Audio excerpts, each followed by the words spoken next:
last part of our chapter 11, that is friction and lubrication. And this is also the last lecture of this internal combustion engine subject, which we are studying. So first, a quick recap as we talk about the friction, what is friction and how it is happening there, and what are the parts which are affected by the friction. Then mechanical friction and lubrication, what is happening inside the engine and the role of the lubricating oil or fluid. Then what is happening on the surfaces of the two matting surfaces if we applied some hydraulic fluid or lubrication or oil, something what will happening to the oil there and shear stress is there. Then important characteristics of the lubricating fluid with what all should be there in the lubricating fluid. Then we talked about the bearing lubrication. The lubrication in bearing is a little bit different than the simple lubrication and their offset method. Then the types of engine lubrication system. There are three types: splash, pressurized, combination of these two. Then we talked about the splash system, which is in old engines. Then pressurized system, which is in little bit more advanced than splash. Then the combination of both is in the present days engine. Then the parts of the lubrication system and what all is happening there. Then the basic characteristics of an engine lubricating oil. It should possess these basic characteristics. Then we talked about the additives of the lubricant. Few points need some elaboration. So this is like this. Now, an anti-foam agent, the first one. These reduces the foaming that would result when the crankshaft and other component rotates at high speed in the crank oil sump. So additives in the lubricant should, besides that, there should be anti-foaming because of the motion of the crankshaft in the oil sump. Second was the oxidation inhibitors. Oxygen is entrapped in the oil when foaming occurs, and this will leads to possible oxidation of engine components. One such additive is zinc diethiophosphate. So it should not be, it should, oxygen should is entrapped there, and it lubricant additives should be like this, that it should resolve this issue. More 4-point depressant. 4-point depressants are used to allow the use of petroleum-based mineral oil at lower temperature. The lowest temperature at which the fuel or oil will pour is called a pour point. Wax crystal, which forms at lower temperature, may interfere with lubrication of mechanical equipment. So it's a pure, it should be having a pure point depressant property.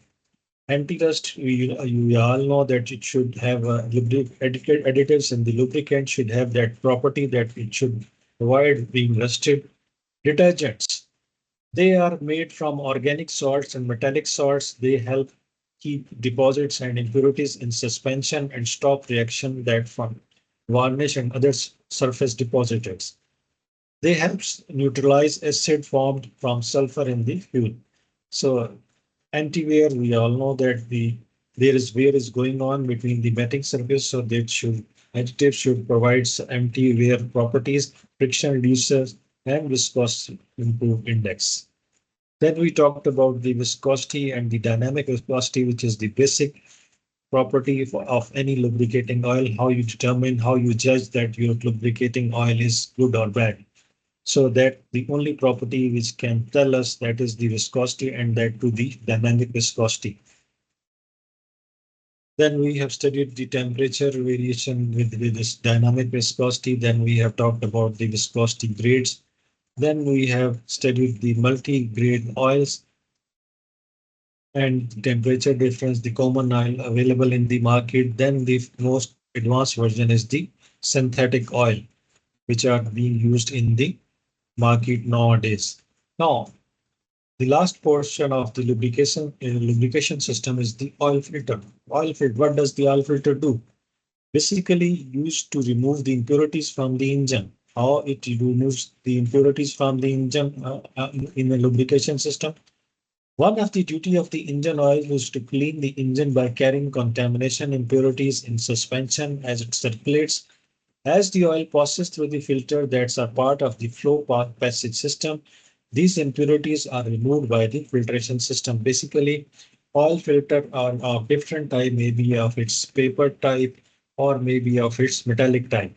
But generally in a system, we use two types of oil filter. One is coarse filter, one is fine filter. And how we can determine that it is a coarse filter and it is a fine filter, it is due to their pore size. If the pore size is large enough, means the grid interdistance or grid width and length or thickness is more, then we have a coarse filter. If it is less, then we have a fine filter. In coarse filtration, we have some heavier particle pass through, but in fine filtration, those heavier particles or impurities are blocked. So we have two types of filtration in any lubrication system. One is the coarse filtration, which is before the fuel pump, before the oil pump, and say after the oil pump, we have a fine filter system. So this oil filters are basically four types: full flow oil filtration. All oil flows through the filters. So the filter pore size must be fairly large to avoid extreme pressures in the resulting large flow rate. This results in some large impurities in the oil. So depends upon the size of the pore. All oil flows through the filter. The filter pore size must be fairly large to avoid extreme pressures in the resulting large flow rates. This results in some large impurities in the oil because the pore size should be large enough to pass these large particles. Bypass oil filtration. Only part of the oil leaving the pumps flows through the filter. Few percentage of the oil passes through the filter and rest bypassing it without being filtered. This system allows the use of much finer filter, but only a percentage of oil gets filtered during each circulation loop. So that is not a good system. So combination, some system uses a combination of full flow and bypass. All the oil first flow through a filter with large pores and then some of it flows through a second filter with small pores. So in combination, we can use that. Then the last filtration system is the shunt filtration. This is a system using a full flow filter and a bypass valve. All oil at first flows to the filter. So first stage is the all oil should pass to the full fuel filter, the flow filter. As the filterage cartridge dirties with ages, the pressure differential across it's needed to keep the oil flowing increases. When this pressure differential gets above predetermined value, the bypass valves open and the oil flows around the filter. The filter cartridge must be then replaced before filtering will again. So the pressure differential increases and the bypass valves operates and we must replace that cartridge of the filter.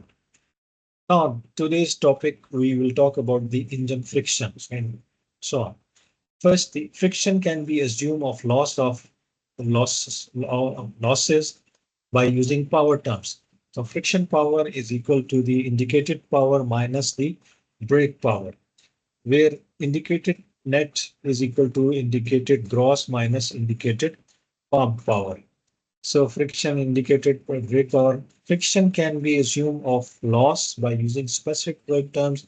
It was in terms of power, now it in terms of work. Specific work friction is equal to specific work indicated net minus specific work brake. Or in terms of mechanical efficiency, it can be defined as mechanical efficiency is equal to brake power divided by indicated power or specific brake work divided by indicated brake work. Due to different size and speed of engine, mean effective pressure is used to classify and compare friction and engine losses. Because every engine has a different size and shape. The piston, the cylinder geometry is different. So the mean effective pressure is the only criteria for which we can classify and compare friction and engine losses. Mean effective pressure is related to any work and power terms. That is, as we know from our knowledge of chapter 2, work W is equal to mean effective pressure into displacement volume. And power is equal to mean effective pressure into displacement volume into engine speed divided by the number of revolutions per cycle.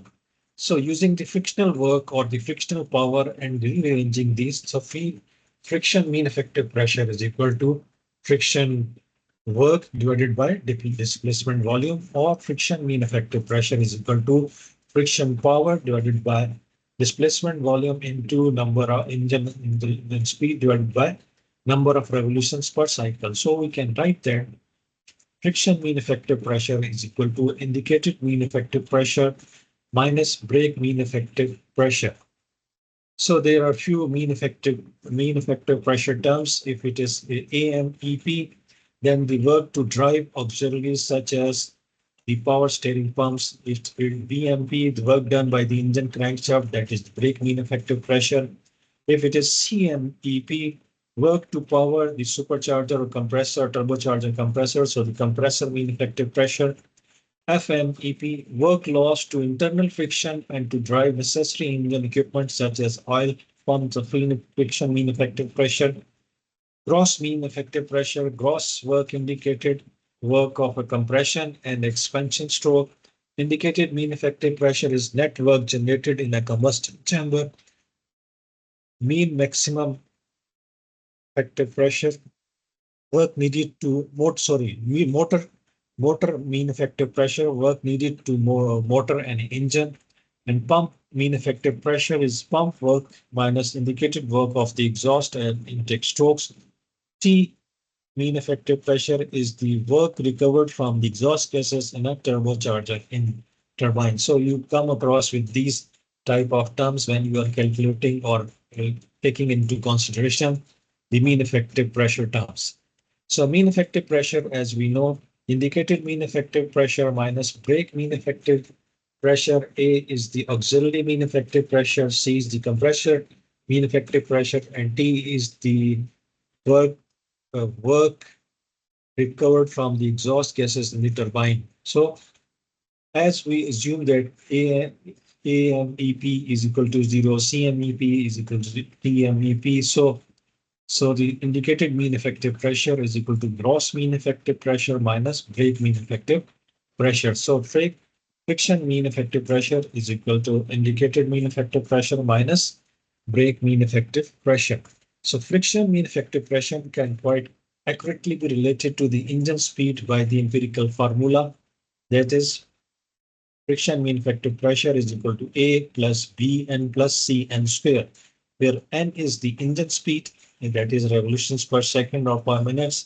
A, B, C are the empirical constant related to the specific engine. So let's see what are these empirical constant with related to the specific engine. Now, a boundary friction. It occurs between component of the engine where there is not enough lubrication to hydraulically separate totally the motion of one surface from another metal to metal contact. Example. Let's read again. Boundary friction. It occurs between components of the engine where there is not enough lubrication to hydraulically separate totally the motion of one surface from another metal to metal contact. Example, bearing of the crankshaft and the connecting rod. These are metal to metal contact. The piston rings cylinder wall interference at TDC and BDC in most components at startup. So we have a boundary friction. So A is the empirical constant. A deals with the boundary friction with these parts. V is the hydraulic shear that occurs between many lubricated engine components. Shear force per unit surface area is given as tau s is equal to mu derivative of u divided by derivative of y, as we have studied in the viscosity, mu delta u by delta y, where mu is the dynamic viscosity of the lubricating oil. Derivative of u over derivative of y is the velocity gradient between the surfaces. Delta u is the velocity difference between adjacent surfaces. Delta y is the distance between adjacent surfaces. Now C, the third imperial constant related to the engine speed square. So accounts for the losses from turbulent dissipations in the intake and the exhaust flow. C relates to the engine speed square, accounts for the losses from the turbulent dissipation in the intake and exhaust flows. An empirical equations similar to equation 11-12, but we replaces engine speed by average piston speed. So the friction mean effective pressure, in previous equation we were having FMEP, the friction mean effective pressure is equal to A plus B N plus C N square. So it now the equation becomes friction mean effective pressure A bar plus B bar UP bar plus C bar UP bar UP bar square. So A bar is equal to A, B bar is equal to B over 2S, and C bar is equal to C over 4S, where S is the piston stroke and UP, we know that average piston speed is equal to 2 into stroke into number of revolutions. So estimation of engine friction, it is much more difficult and less accurate to divide total friction into parts to determine the percentage of total contributed by various engine components. So it is much more difficult and less accurate to pinpoint the exact friction percentage. Okay. One of the best way to do this is to motor the engines. Means to drive an unfired engine with an external electric motor connected to the crankshaft. So one way to find this estimation of engine friction is to motor the engine, drive an unfired engine with an external electric motor connected to the crankshaft. So unfired engine is connected to an electric motor and we run that engine. Many electric dynamometers are capable of doing this, making them an alternate attractive type of dynamometer. Engine power output is measured with an electric dynamometer. So the dynamometer, as we studied in chapter 2, the engine power output is measured with an electric dynamometer by running a generator off the engine crankshaft and measuring the electric load imposed on the generator. So this is how we can measure the engine power output. The generator is designed as a dual system, which also allows it to be used an electric motor that can drive the connected IC engine. So when an engine is motored, the ignition is turned off and no combustion takes place. So when an engine is motored, we are using motor to drive the engine and ignition is turned off, so no combustion process is taking place. Engine rotation is provided and controlled by the connected electric motor. So in the total rotation of the engine is controlled by the electric motor, which is coupled with it, with the resulting cycle much like that. Unlike a fired engine, both the compression expansion loop, if you remember the chapter 3, in which we have a loop A, B, and C portion. So the compression expansion loop is the C portion. And the exhaust intake loop, the A loop of this cycle, represents negative work on the cylinder gases. This work is provided through the crankshaft from the electric motor. The power needed to be supplied by the electric motor to rotate the engine is M denotes the motor. So the motor power M is equal to friction power plus the gross indicated power plus the pump indicated power. So power to motor the engine, friction power, gross indicated power, compression and expansion. So pump indicated work, power indicated power, exhaust and intake stroke. Now, in terms of mean effective pressure, where M subscript shows the motoring conditions, motor mean effective pressure is equal to friction mean effective pressure, motor plus gross mean effective pressure, motor plus pump mean effective pressure, motor. If all parameters such as the speed, temperature are kept consistent in the motored engine as would be found in fired engine, then friction mean effective pressure motor is approximately equal to friction mean effective pressure fired. Motor mean effective pressure is equal to friction mean effective pressure fired, means fired in which we have a ignition system. So the power motor is equal to friction power. Now see the PV diagram. On x-axis we have volume, on y-axis we have pressure.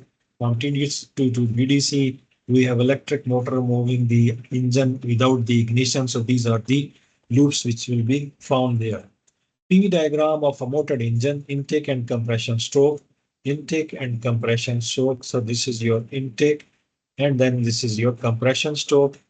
are similar to those in cycle of fired engine with no combustion. To the raised pressure, the expansion stroke, reverse the intake stroke, reverse the intake stroke, and there is little blow down. So this is like this in when the engine is motored. Now, friction losses for various engine components as measured by the motoring of the engine, all losses which are given in terms of friction mean effective pressure increases with engine speed. So on x-axis, we have speed in RPM. On y-axis, we have friction mean effective pressure, that is in kilopascal. So with this increase in the motor speeds, all the friction mean effective pressure losses will be increasing in every assembly which is moving there. Now, friction of forces on piston and piston rings through one engine cycle. Greater friction during the expansion stroke reflects the higher pressure and the forces during that part of the engine. So this is the movement of the piston from TDC to BDC during the power stroke or expansion stroke, and the exhaust stroke. We have a maximum of friction forces in the expansion stroke. So, and here we have a intake stroke and a compression stroke. So these are the graphs which will be found during with the help of a motored engine without the ignition.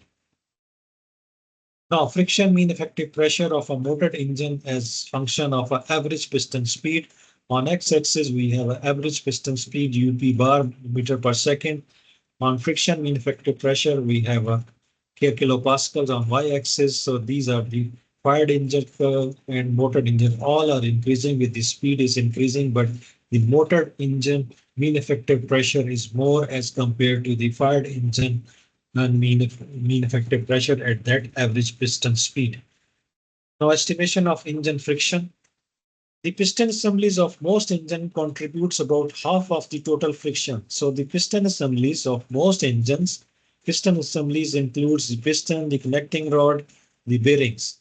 Half of the total friction that can contribute as much as 75% at light loads. So from 50 to 70% at light loads, but it contributes half of your friction losses. The piston rings alone contribute about 20% of the total friction, so 20% goes to the piston rings.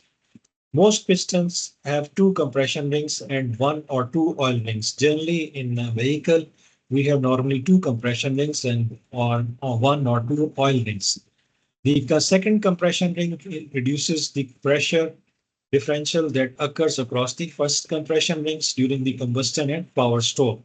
So the second compression ring, which is used there, reduces the pressure differential that occurs across the first compression ring during the combustion and power stroke. To reduce friction, the trend has been to make compression rings thinner. To reduce friction, the trend has been to make compression rings thinner. Some engines have rings as thin as 1 mm. So the thickness of the ring is around 1 mm. Oil rings distributes and remove an oil film on the cylinder walls and sustain no pressure differential. All rings are spring loaded against the walls, which results in a high friction losses. So the oil rings do not form the part of this compression pressure differential. Their only purpose is to remove an oil film on the cylinder wall and sustain no pressure differential. All rings are present in there are spring loaded against the walls, which results in high friction losses. Adding an additional compression ring can add up to 10 kilopascals to friction mean effective pressure of an engine. If we add another compression ring in an engine or cylinder or piston, it will add to 10 kilopascal friction mean effective pressure of an engine.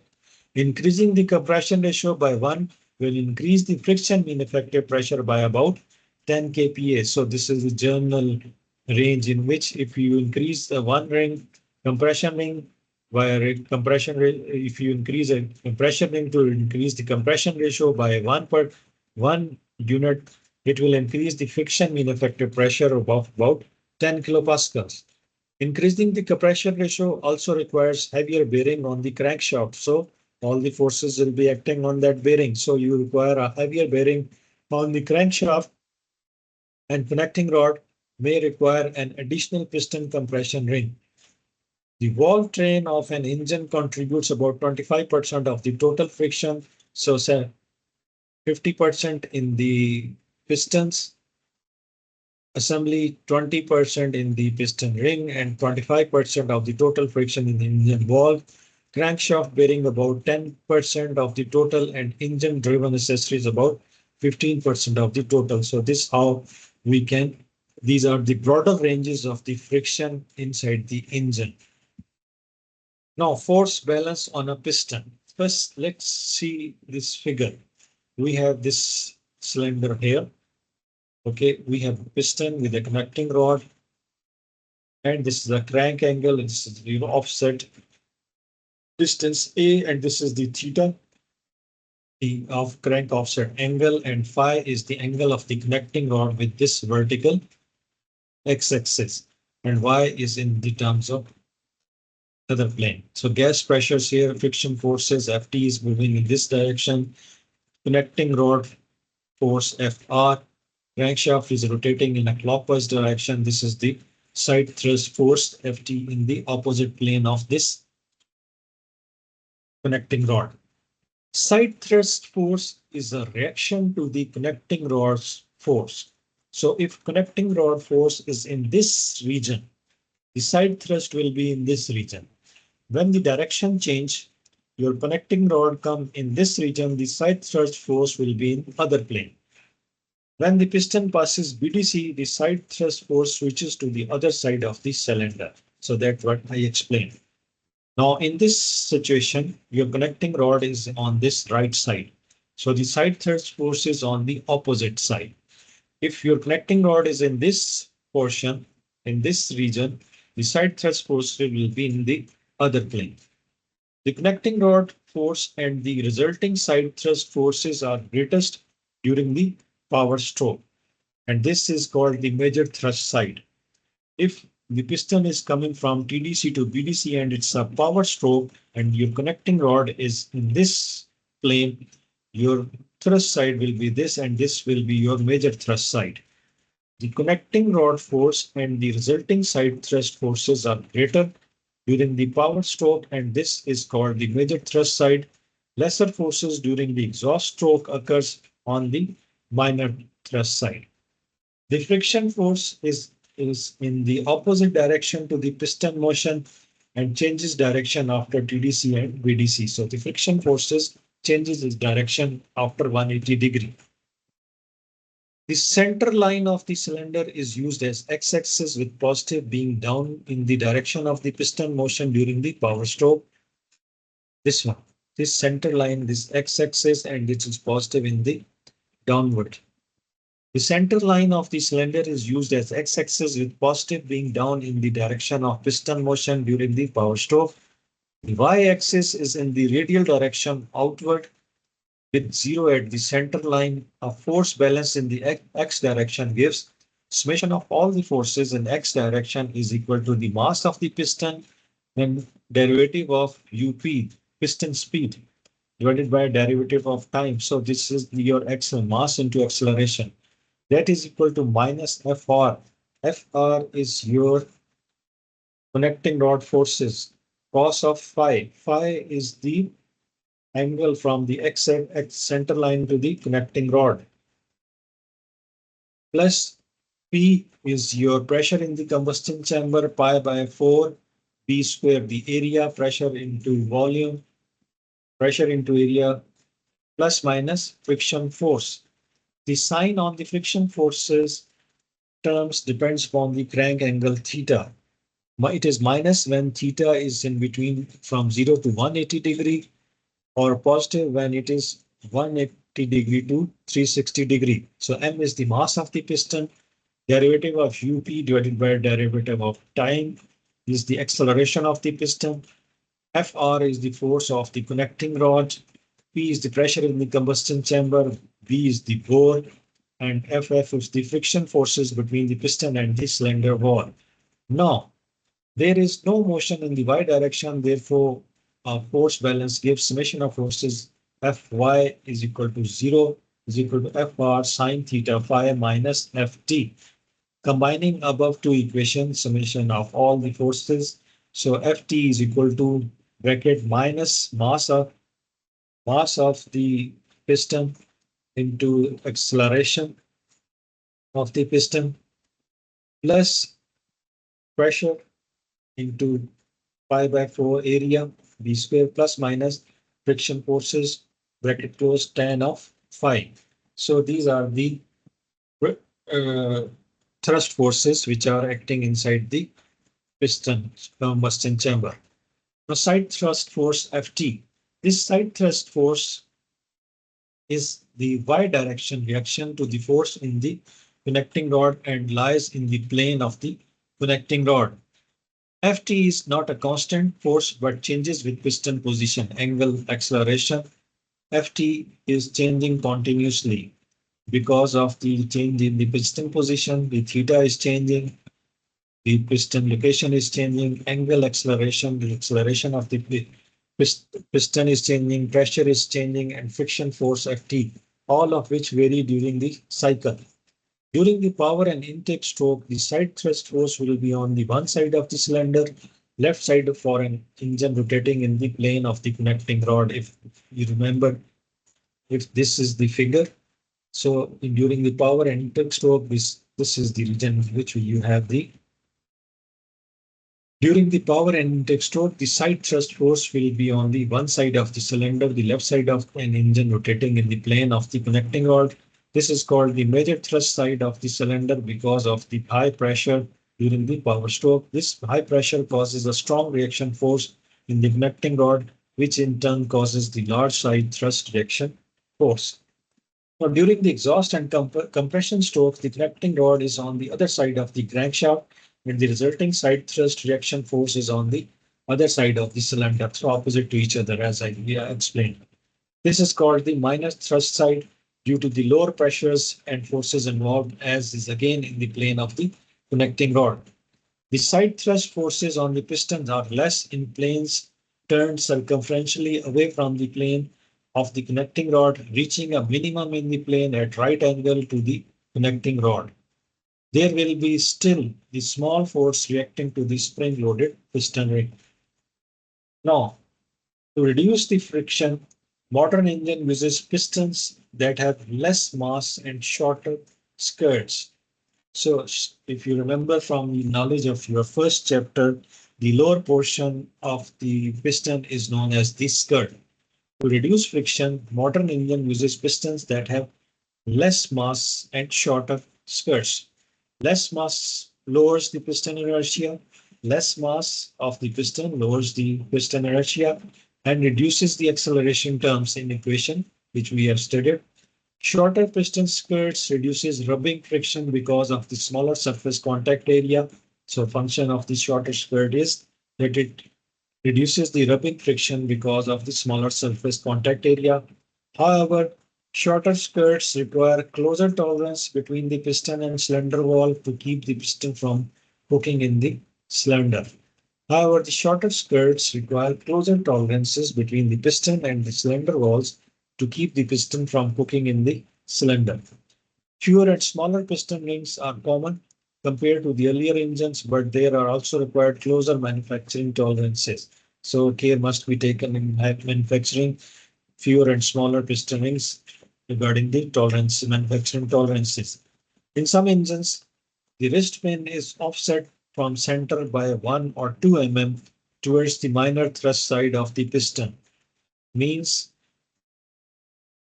the gudgeon pin, the piston pin, or the wrist pin is offset 1 to 2 mm on the minor thrust side. Okay.